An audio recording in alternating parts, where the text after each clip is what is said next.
Salam, əziz dostlar, əziz izləyicilər, hər birinizi salamlayıram, dəyərli dostlar. Mən təxminən 3 gün bundan öncə bir paylaşım etmişdim, dəyərli dostlar. Deməli, Cəlilabad rayon icra hakimiyyətinin bir gənc vəzifəli şəxsi var.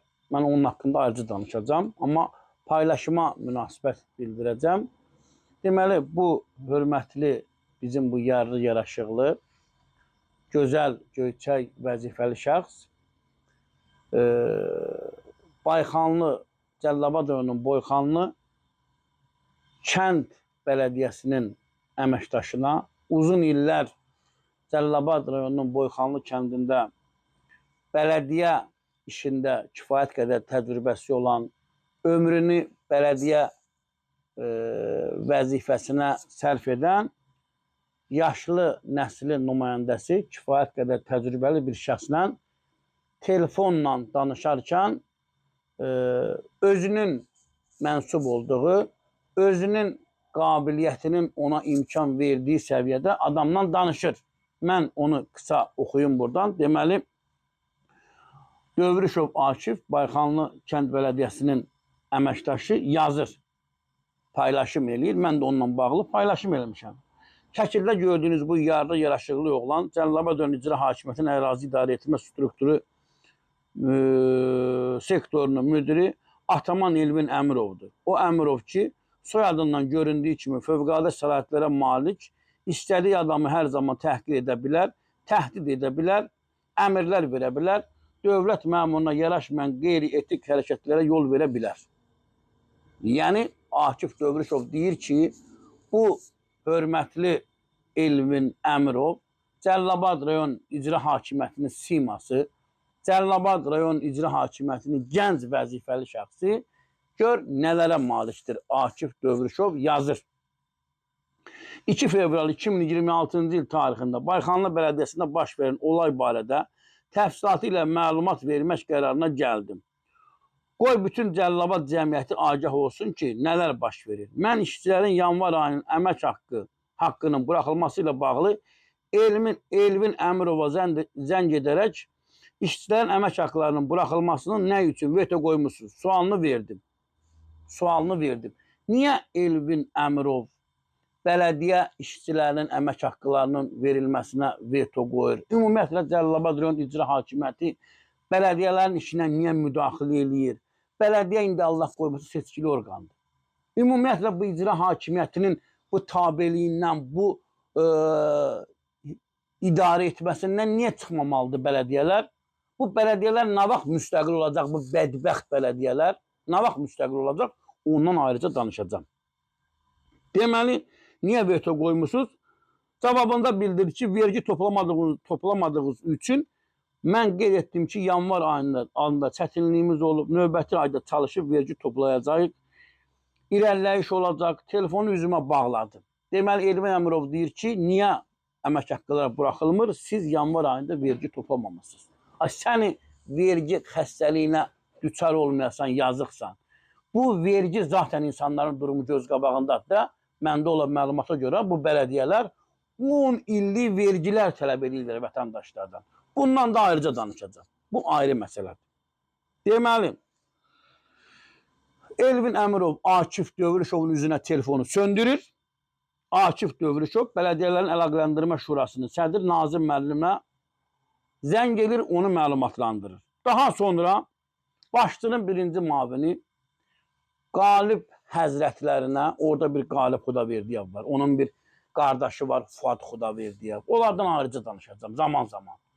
Ümumiyyətlə, bu qardaşlar rayonda nə işlərlə məşğuldular? Bundan zaman-zaman mən danışacağım ayrıca. Rəşad Şahbazovun həbsində kimin əli var? Niyə Fuad Xudaverdiyev Rəşad Şahbazovun cinayət işində orada onun adı keçir? Orada Fuad Xudaverdiyevin ümumiyyətlə yeri hara kimidir? Niyə Fuad Xudaverdiyev Rəşad Şahbazovun həbsi ilə bağlı istintaq materiallarında adı keçir? Bundan da ayrıca mən danışacağım, dəyərli dostlar.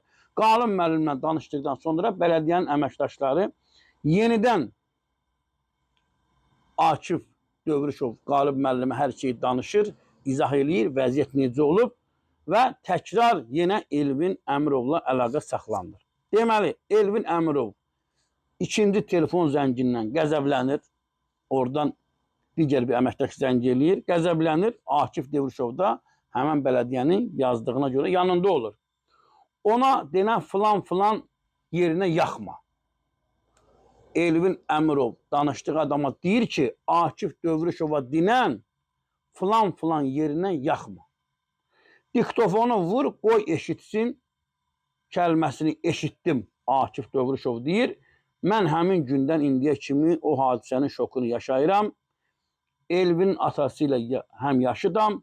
Bir dövlət məmuruna yaraşmaz belə qeyri-etik hərəkətlərə yol vermək. Təəssüf edirəm, Cəlilabad rayon icra hakimiyyəti aparatında vəzifəsi səviyyəsindən yuxarı olan Elvin Əmirov kimilər var, Akif Devrişov yazır. Vəzifəsi səviyyəsindən yüksək olan Elvin Əmirov kimilər var, yazır Akif Devrişov. Mən Elvin Əmirovun atasını yaxşı tanıyıram. Ziyalı, dəyərli bir insandır.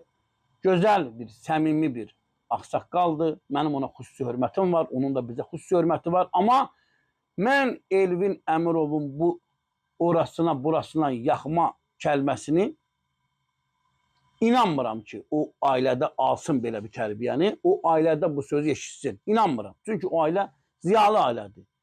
Bəs bu Elvin Əmirova bu mübarəkə bu vəzifəni verəndə, bu vəzifəyə bu təyin olunanda buna anlatmayıblar ki, dövlət ərkanı var. Dövlət vəzifəsi olduğu kimi dövlət tərbiyəsi var. İnsanlarla danışma tərzi var, qaydası var. Ölkənin prezidenti hər dəfə deyir ki, vətəndaşlarla nəzakətli davranmaq lazımdır. Dövlət məmuru nəzakətli olmalıdır, nümunəvi olmalıdır. Deməməlidir ki, özündən atası yaşında bir bələdiyyə əməkdaşına deməməlidir ki, orasına, burasına yaxmasın. Bu nə ritorikadır, bu nə danışıqdır, bu nə yanaşma tərzidir. Və mən buna qısa fikirlərimi bildirdim. Ümumiyyətlə, Cəlilabad rayonunda son vaxtlar baş verən hadisələrə, cəryan edən hadisələrə öz münasibətimi yaxın günlərdə bu texniki imkanlar, bu problemlər ki var, o imkanlar ki əldə olunsun, bu texniki problemlər aradan qalxsın. Mən çalışacağım ki, sadaladığım bütün problemlər öz münasibətimi bildirim, dəyərli dostlar. Elvin Əmirovu da Cəlilabad rayon icra hakimiyyətinin başçısı, bu ağsaqqal başçı Rafiq Cəlilov, selfi həvəskarı, şəkil çəkdirmək eşqində olan bu icra başçısı görür və mən o paylaşımı da göndərmişəm Rafiq Cəlilova da, Elvin Əmirovun özünə də. Bu masadan səs çıxır, adamlardan səs çıxmır. Təkrar deyirəm, qarşı tərəf olaraq, istər Rafiq Cəlilovun bu məsələ ilə bağlı birdən İraq aldı eləməmişkən bir mövqeyi olarsa, onu da işıqlandırmağa hazıram. Elvin Əmirovun da mövqeyi olarsa yazılı şifahi, baxmayaraq 4 gün, 3 gün keçib üstündən mən ona göndərmişəm şəxsən telefonuna, bir xəbər yoxdur. Yenə də mövqeyi olarsa işıqlandırmağa hazıram. Görək bunların nə mövqeyi olacaq bu paylaşımla bağlı. Belə dəyərli dostlar, yayımımızı bəyənin, paylaşın, kanalımıza abunə olun. Sağ olun, sağlıqla qalın.